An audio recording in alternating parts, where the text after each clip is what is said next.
Good morning class. आज हम पढ़ेंगे हेट्रोन्यूक्लियर डाई एटॉमिक मॉलिक्यूल। इसके पहले हमने जो मॉलिक्यूलर ऑर्बिटल डायग्राम पढ़ा था वो किसके लिए पढ़ा था? Homonuclear diatomic molecule. आज हम पढ़ेंगे हेट्रोन्यूक्लियर डाई एटॉमिक मॉलिक्यूल। अब इसमें जो आपके हेट्रोन्यूक्लियर डाई एटॉमिक मॉलिक्यूल होते हैं वो कैसे कैसे होते हैं? हेट्रो का मतलब अलग अलग और डाई का मतलब दो। मान लो दो मॉलिक्यूल दो एटम हैं और वो अलग अलग हैं और वो दोनों एटम आपस में मिलके मॉलिक्यूल बना रहे हैं तो उसको हम बोलेंगे हेट्रोन्यूक्लियर डायटोमिक मॉलिक्यूल। और उसका जब हम मॉलिक्यूलर ऑर्बिटल डायग्राम बनाएंगे तो हम बोलेंगे हेट्रोन्यूक्लियर मॉलिक्यूलर ऑर्बिटल डायग्राम। अब इसमें हम तीन तरह से इसको कैटेगराइज कर सकते हैं, ए बी और ए बी ऐसे कैटेगरी जिसमें एसपी मिक्सिंग पॉसिबल हो। पिछले लेक्चर में हमने एसपी मिक्सिंग के बारे में बताया था कि जब साइज़ आपका बड़ा होता है तो उसमें एसपी मिक्सिंग आसानी से हो जाती है, लेकिन जैसे जैसे साइज़ छोटा होता जाता है रिपल्सन की वजह से एसपी मिक्सिंग पॉसिबल नहीं है। उसके बाद मैंने आपको बताया था कि मान लो दो एटम है, दोनों एटम आपस में मिलकर मॉलिक्यूल अगर बना रहे हैं तो उनमें से किसी में भी अगर एसपी मिक्सिंग होगी किसी भी एक में तो वो दोनों के लिए कंसीडर किया जाएगा। ओके। अब देखो ऐसे मॉलिक्यूल जिसमें ए एटम में भी एसपी मिक्सिंग हो और बी एटम में भी एसपी मिक्सिंग हो, इसमें आपका क्या आ जाएगा? साइनाइड आ जाएगा, CN molecule, BC molecule, NCl molecule और CCl molecule. Okay. A B type में ऐसे मॉलिक्यूल जिसमें ए में तो sp मिक्सिंग पॉसिबल हो लेकिन बी में पॉसिबल ना हो तो भी ये molecule as a sp mixing consider किया जाएगा, जैसे कार्बन और ऑक्सीजन। यहाँ पे कार्बन में sp मिक्सिंग होगा लेकिन ऑक्सीजन में साइज छोटा होने की वजह से रिपल्सन होगा और sp मिक्सिंग पॉसिबल नहीं है। सेम कंडीशन यहाँ पे नाइट्रोजन में sp मिक्सिंग होगी, कार्बन में sp मिक्सिंग होगी बट ऑक्सीजन में sp मिक्सिंग नहीं होगी। नाइट्रोजन का भी वही केस है, इसमें होगी इसमें नहीं होगी, इसमें होगी और इसमें नहीं होगी, लेकिन हम कंसीडर दोनों के लिए करेंगे। अब आता है ए बी। इसमें ऐसे मॉलिक्यूल को हमने रखा है जिसमें ना तो ए में कोई sp मिक्सिंग हो ना ही कोई बी में sp मिक्सिंग हो। ठीक है, नो sp मिक्सिंग हम यहाँ पे लिखेंगे। तो यहाँ पे हमारा मॉलिक्यूल क्या हो जाएगा? HF, OF और OH। इन दोनों के दोनों एटम में sp मिक्सिंग पॉसिबल नहीं है। अब हम पढ़ते हैं basic concept of heteronuclear diatomic molecule. क्या क्या कॉन्सेप्ट हो सकते हैं? क्या इस मतलब हम क्यों पढ़ रहे हैं हेट्रोन्यूक्लियर डायटोमिक मॉलिक्यूल? देखो सबसे पहले हम पढ़ेंगे हमारा इस कॉन्सेप्ट क्या है। सबसे पहले हम पढ़ेंगे इसमें मिक्सिंग कैसी होती है और मिक्सिंग होने के बाद इसका बिहेवियर कैसा है। How mixing and behaviour of molecular orbital diagram. Okay. Relative energy diagram of atomic orbital. Atomic orbital में जो रिलेटिव एनर्जी होती है उसका हम स्टडी करेंगे। फिर frontier electron, lone pair, non bonding electron और क्या डिफरेंस होता है इसके बारे में हम वन बाय वन पढ़ेंगे। तो मिक्सिंग तो आपको मैंने अपने पिछले लेक्चर में बताया हुआ था बेटा। जिस बच्चे को sp मिक्सिंग में प्रॉब्लम हो या ऑर्बिटल्स कैसे बन रहे हैं उनमें मॉलिक्यूलर ऑर्बिटल डायग्राम कैसे बनाया जा रहा है, अगर थोड़ा सा भी डाउट हो तो आप हमारे पिछले लेक्चर में जाके उसको पहले देखिए। जब आप स्टार्टिंग से देखेंगे तभी आपको ये चीज़ समझ में आएगी। अब रिलेटिव एनर्जी का क्या मतलब हुआ?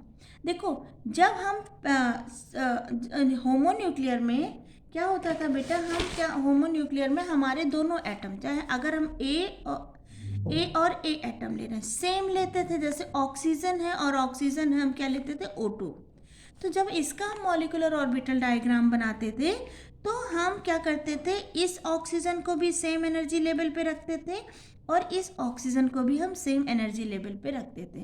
तो इनसे बनने वाला जो बॉन्डिंग और एंटी बॉन्डिंग ऑर्बिटल्स होते थे वो भी सेम डिस्टेंस पे आते थे। जितना ये ऊपर जाता था उतना ही ये नीचे आता था। क्लियर?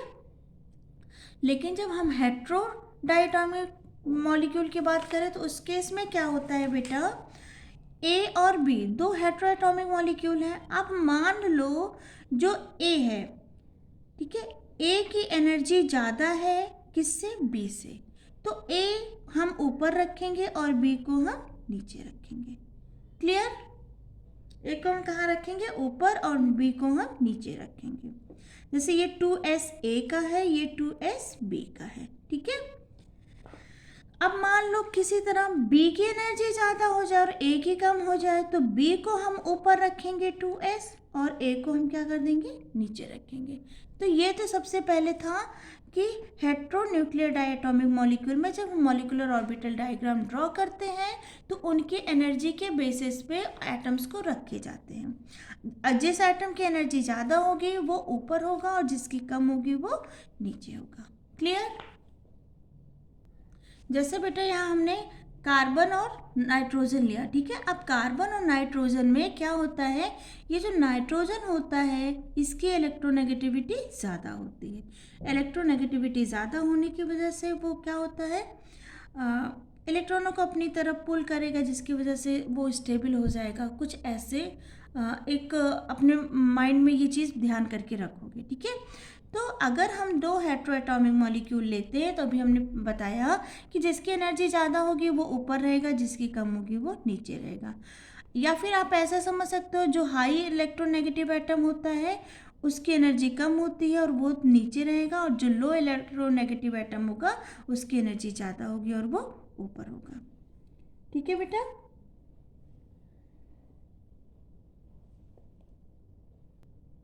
अब हम ड्रॉ करते हैं molecular orbital diagram of heteronuclear diatomic molecule AB। ठीक है, यहाँ पे हमने A को कंसीडर रखा है और यहाँ पे हमने B को रखा है। AO का मतलब एटॉमिक ऑर्बिटल, B की जगह पे भी हमने रखा है AO, इसका भी मतलब होता है एटॉमिक ऑर्बिटल। अब देखो बेटा, सपोज हम ये कह रहे हैं कि यहाँ पे B हाई इलेक्ट्रोनेगेटिव एटम है और A लो इलेक्ट्रोनेगेटिव एटम है। या फिर हम ऐसे भी कह सकते हैं कि A की एनर्जी क्या होगी, ज़्यादा है, और B की एनर्जी कम है। तो ज़्यादा एनर्जी वाला जो एटम है वो कहीं यहाँ पे रहेगा और जो लो एनर्जी वाला एटम है वो कहीं यहाँ पे रहेगा, उसके ऑर्बिटल्स कहीं यहाँ पे लाई करेंगे। अब इनसे बनने वाला जो मॉलिक्यूलर ऑर्बिटल डायग्राम होगा, AB मॉलिक्यूल का जो डायग्राम होगा वो क्या होगा, ये क्या हो जाएंगे, आपका A हो गया, ये B हो गया। इनसे जब इनसे दो ऑर्बिटल है तो दो ही तरह के ऑर्बिटल बनेंगे, बॉन्डिंग मॉलिक्यूलर ऑर्बिटल और एंटी बॉन्डिंग मॉलिक्यूलर ऑर्बिटल। तो जब इनसे ऑर्बिटल बना तो ये तो बॉन्डिंग में चले गए और ये एंटी बॉन्डिंग में चला गया। ठीक, अब देखो यहाँ पे ये जो बॉन्डिंग मॉलिक्यूलर ऑर्बिटल है वो किसके सबसे पास है, इस वाले एटॉमिक ऑर्बिटल के। ठीक है, तो ये जो बॉन्डिंग ऑर्बिटल है ये मोर रिजेंबल्स कर रहा है किससे, बी एटॉमिक ऑर्बिटल से। यहाँ पे ये जो एंटी बॉन्डिंग मॉलिक्यूलर ऑर्बिटल बना है ये किसके पास है, ए एटॉमिक ऑर्बिटल के। तो ये मोर रिजेंबल्स कर रहा है किससे, ए एटॉमिक ऑर्बिटल से। ओके, तो रिजेंबलेंस भी हमें देखना है कौन किसके ज़्यादा पास में है। ठीक है, अब यहाँ से अगर ये बॉन्डिंग मॉलिक्यूलर ऑर्बिटल B से मोर रिजेंबलेंस है तो यहाँ पे हम बोल सकते हैं कि बॉन्डिंग पे कंट्रोल होता है मोर इलेक्ट्रोनेगेटिव एटम का और एंटी बॉन्डिंग पे कंट्रोल होता है लेस इलेक्ट्रोनेगेटिव एटम का। ठीक है, ये तो था हमारा क्या बोल सकते हैं, हेट्रो डाइन्यूक्लियर एटॉमिक मॉलिक्यूल।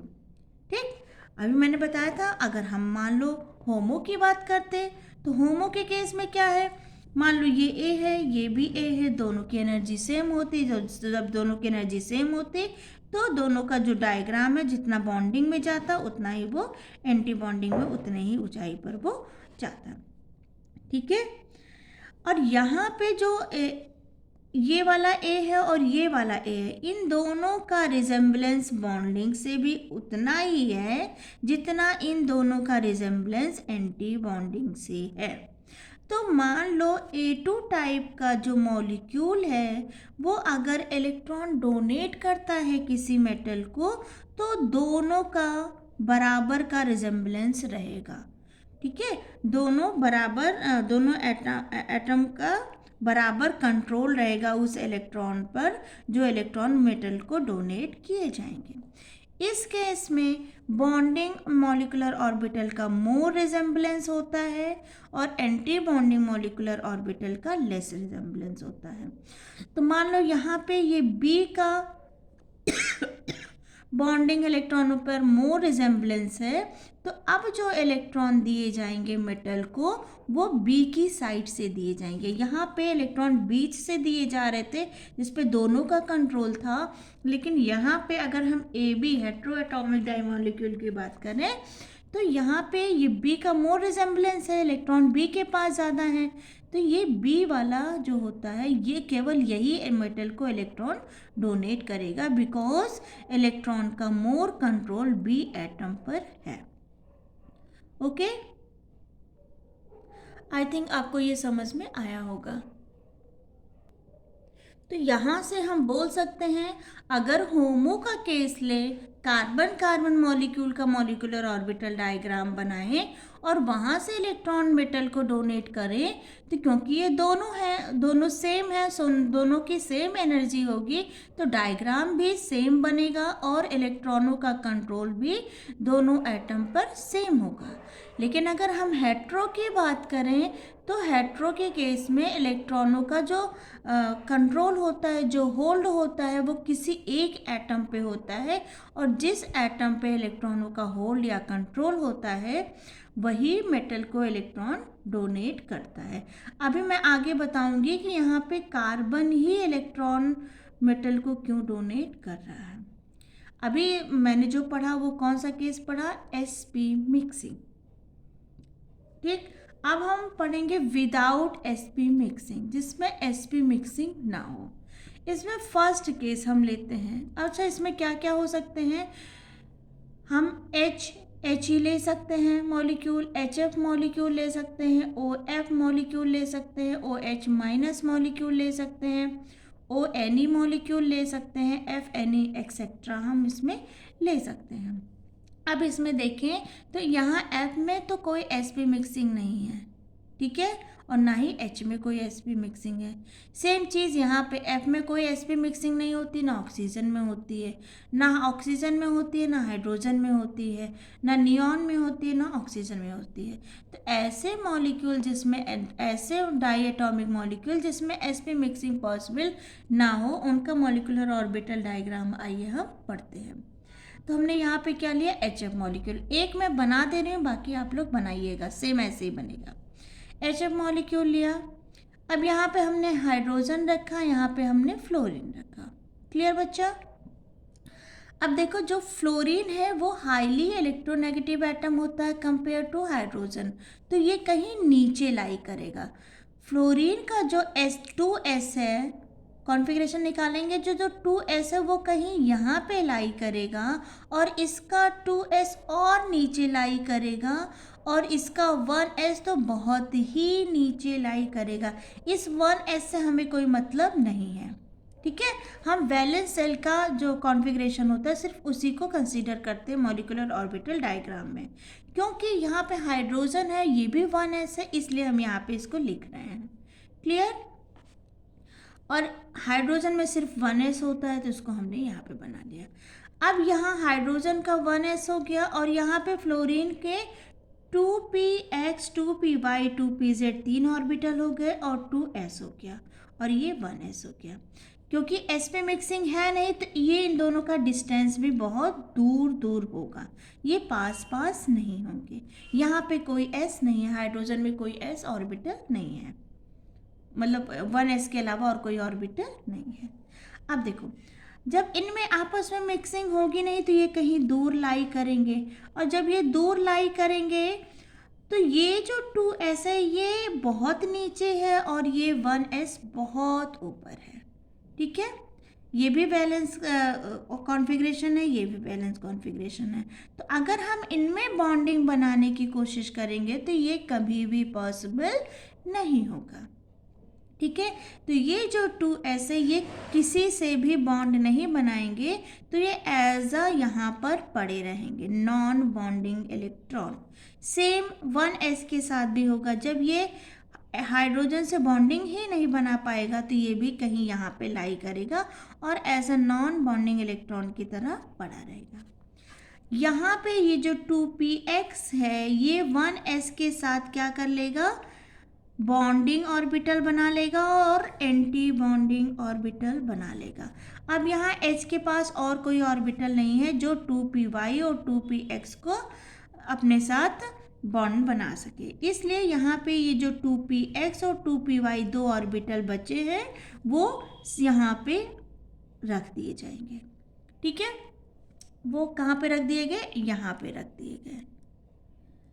तो अब देखो नॉन बॉन्डिंग अगर इलेक्ट्रॉन देखें हम, तो नॉन बॉन्डिंग इलेक्ट्रॉन यहाँ पे हो गए, यहाँ पे हो गए और यहाँ पे हो गए। ठीक, अच्छा ये फिलिंग कैसे भरते हैं, देखो HF है, हाइड्रोजन में 1 इलेक्ट्रॉन होता है, फ्लोरीन में कितने होते हैं, 9 होते हैं, तो टोटल कितने इलेक्ट्रॉन होंगे, 10। तो हम भरना यहीं से शुरू करेंगे, 1 2 3 4 5 6 7 8 9 10 इलेक्ट्रॉन भर गए। और हमने बताया ये नॉन बॉन्डिंग, ये नॉन बॉन्डिंग और ये दोनों भी नॉन बॉन्डिंग हुए और ये क्या हो जाएंगे हमारे बॉन्डिंग। अब हम बात करते हैं होमो, स्यूमो और ल्यूमो की। तो यहाँ होमो का मतलब होता है हाईएस्ट ऑक्युपाइड मॉलिक्यूलर ऑर्बिटल, तो ये हाईएस्ट मतलब सबसे ऊपर कहाँ तक ऑक्युपाइड हुए हैं मॉलिक्यूलर ऑर्बिटल, तो ये आपका क्या हो जाएगा होमो। ल्यूमो की बात करें तो ये जो एंटी बॉन्डिंग वाले ऑर्बिटल हैं ये आपका क्या हो जाएगा, ल्यूमो। ठीक बेटा,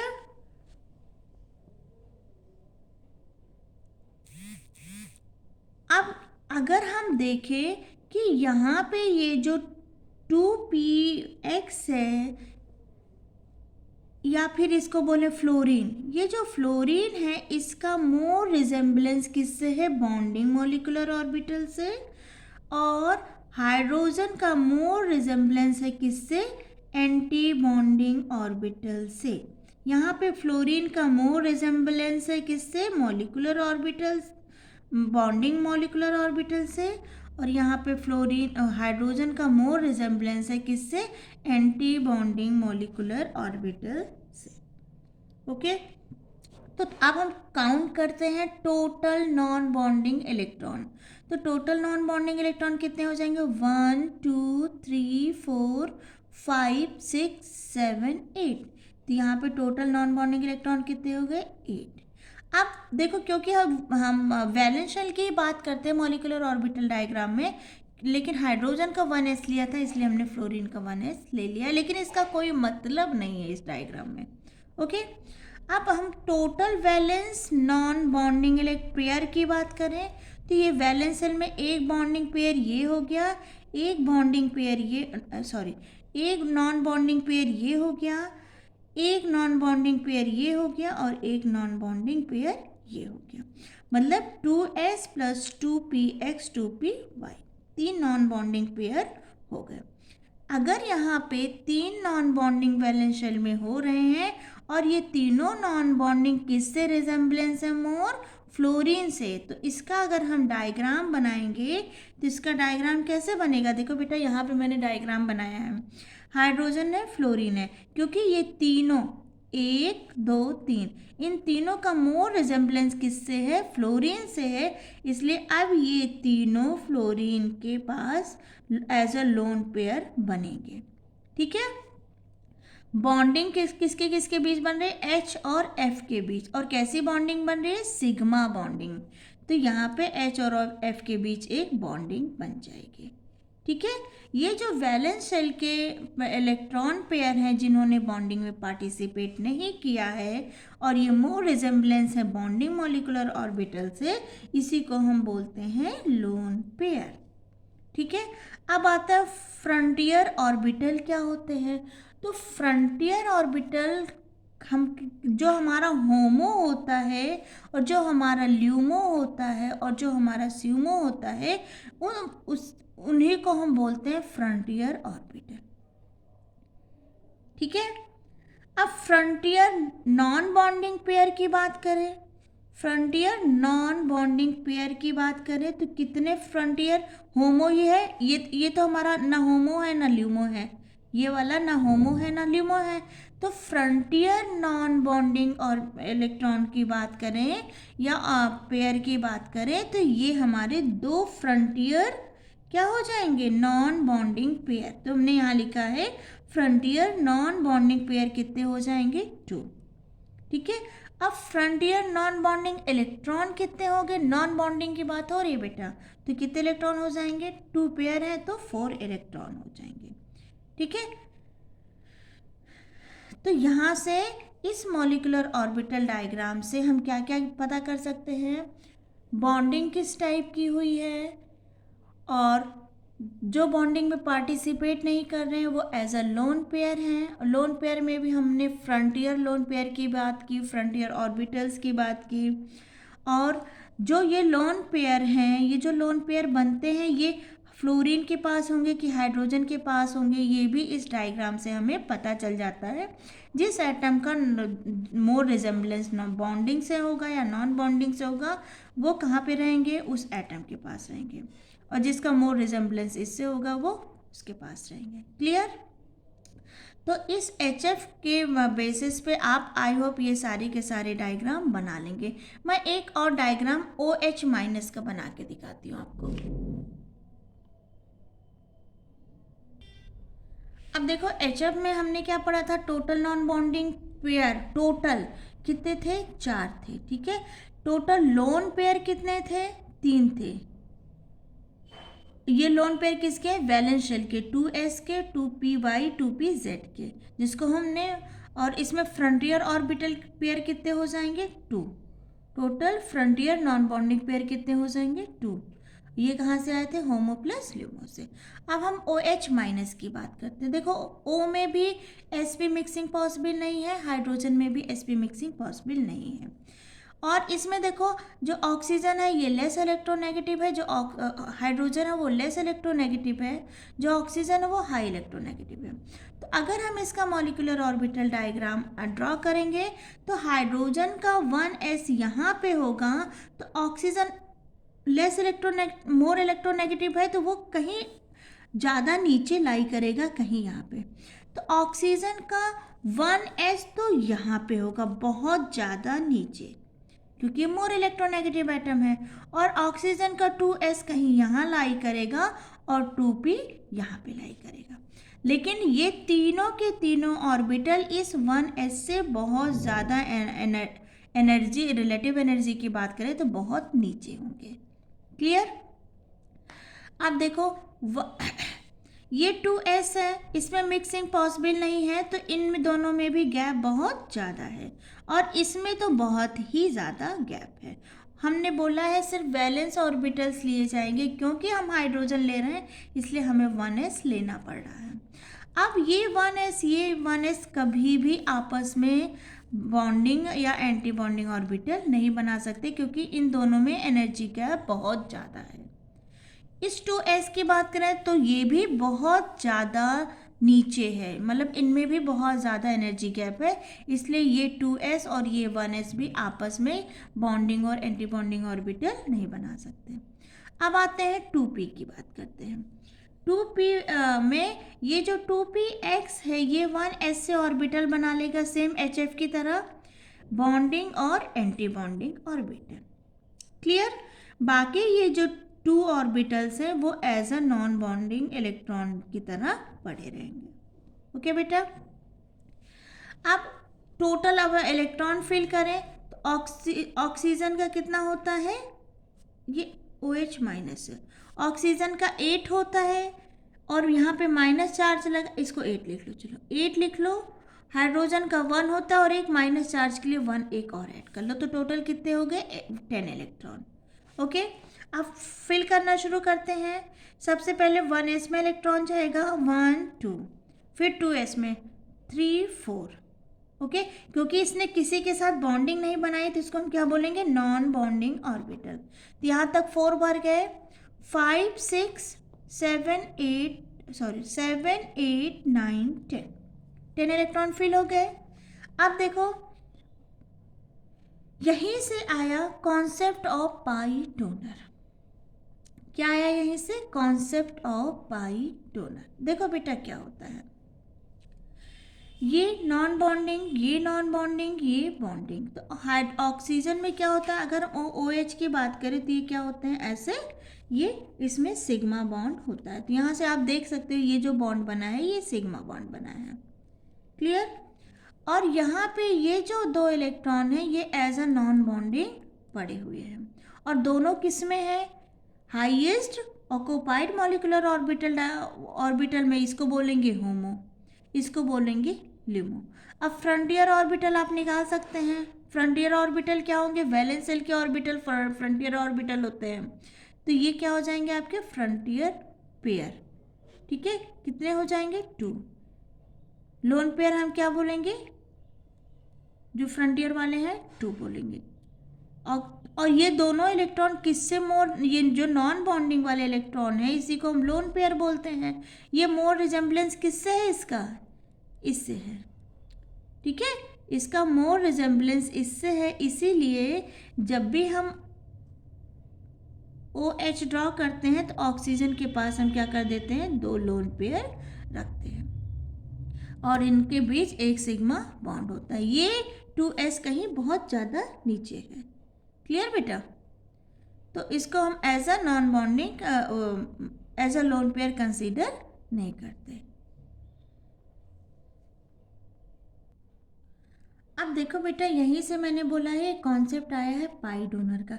इसको समझते हैं कैसे। देखो यहाँ पे मैंने OH ड्रॉ किया। क्लियर? OH माइनस ड्रॉ किया। यहाँ पे क्या किया है मैंने? यहाँ पे मैंने OH माइनस ड्रॉ किया। OH माइनस में देखो होमो में 2 इलेक्ट्रॉन थे। ये 2 इलेक्ट्रॉन होमो में एज अ नॉन बॉन्डिंग पड़े हुए थे। ये आसानी से मेटल, यहाँ पे अगर मैं मेटल बनाऊँ तो ये आसानी से ये भी और ये भी मेटल को इलेक्ट्रॉन डोनेट कर सकते हैं, क्योंकि ये इलेक्ट्रॉन कहाँ से आ रहे हैं? PY PZ, और ये दोनों क्या बनाते हैं? पाई। इसलिए हम इसको बोल सकते हैं पाई।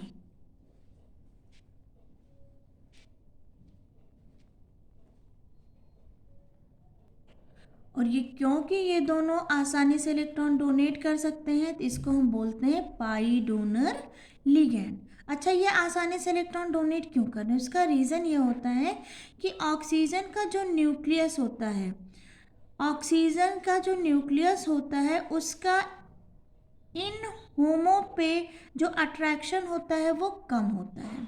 इसीलिए जब न्यूक्लियस से अट्रैक्शन कम होगा, क्योंकि साइज कंपेरेटिवली थोड़ा सा बड़ा है, तो जब न्यूक्लियस पे इन दोनों का अट्रैक्शन कम होगा तो ये आसानी से दोनों इलेक्ट्रॉन डोनेट कर सकते हैं। इसलिए ये क्या हो सकते कहलाते हैं? Pi donor. ठीक, लेकिन अगर हम HF की बात करें तो HF का साइज देखो, ऑक्सीजन के जस्ट बाद फ्लोरीन आता है तो इसका साइज और छोटा हो जाता है। तो जब साइज छोटा होगा तो न्यूक्लियस पे इस होमो का मोर अट्रैक्शन होगा। जब होमो का मोर अट्रैक्शन होगा तो क्या होगा? और ये मोर अट्रैक्शन किसकी वजह से होता है? हाईली इलेक्ट्रोनेगेटिव एटम की वजह से। तो जब मोर अट्रैक्शन होगा तो ये मेटल को इलेक्ट्रॉन डोनेट नहीं कर पाएंगे, इसलिए हम क्या बोलते हैं? इसको पुअर डोनर बोलते हैं। देखो HF और OH माइनस इन दोनों का molecular orbital diagram more and less same होता है। ठीक है, दोनों में 10-10 इलेक्ट्रॉन होते हैं और दोनों का जो मॉलिक्यूलर ऑर्बिटल डायग्राम बनता है वो सेम बनता है। लेकिन OH minus pi donor ligand कहलाता है, क्योंकि उसका न्यूक्लियस पे उसका जो वो होमो होता है, फ्रंटियर होमो होता है, उसका न्यूक्लियस पे अट्रैक्शन कंपैरेटिवली कम होता है, जिसकी वजह से वो इलेक्ट्रॉन डोनेट कर देता है और पाई डोनर की कैटेगरी में आ जाता है। जबकि HF में न्यूक्लियस का अट्रैक्शन बहुत ज़्यादा होता है तो वो मेटल को आसानी से इलेक्ट्रॉन डोनेट नहीं कर पाता, इसलिए HF को पुअर डोनर और OH माइनस को पाई डोनर लिगेंड कहा गया है। तो आई होप आपको HF और OH माइनस का मॉलिक्यूलर ऑर्बिटल डायग्राम बनाना आ गया। क्यों HF पुअर डोनर होता है और क्यों OH minus strong pi donor होता है, इसका मैंने आपको बता दिया।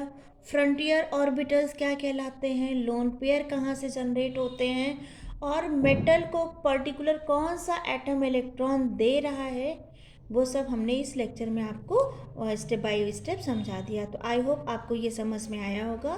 Thank you.